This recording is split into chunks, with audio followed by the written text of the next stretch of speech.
వచ్చేసా రొయ్యలనైతే పట్టుకొని వచ్చేసా. ఇంత పెద్ద రొయ్యలా? వీటితో మీరేం చేస్తారు?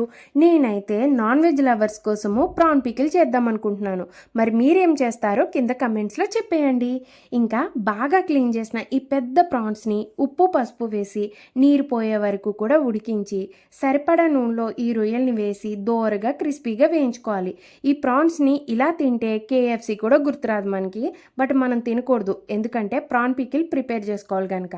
ఇంకా అదే నూనెలో కరివేపాకు, ginger garlic paste, home made garam masala, salt, మిర్చి పౌడర్ అన్నీ ఒకదాని వెనకాల మరొకటి వేసి పికిల్లో మెయిన్ హీరోయిన్ అయిన గ్రేవీని ఈ ఇంగ్రీడియంట్స్ అన్నిటిని కలుపుకొని ప్రిపేర్ చేసుకోవాలి. ఇప్పుడు హీరోయిన్ దగ్గర హీరో ఉండాలిగా మరి, అందుకే ఈ గ్రేవీలో హీరో లాంటి ప్రాన్స్ని కలిపేద్దాం. వీరిద్దరి క్యూట్ బాండింగ్ బాగోవాలి అంటే నిమ్మకాయ రసాన్ని కలిపితే మన ప్రాన్ పికిల్ హిట్ అయిపోతుంది. ఇలాంటి ప్రాన్ పికిల్ని వేడి అన్నంలో వేసుకుని తింటే సైడ్ డిష్ కూడా అవసరం లేదు, అంత బాగుంటుంది.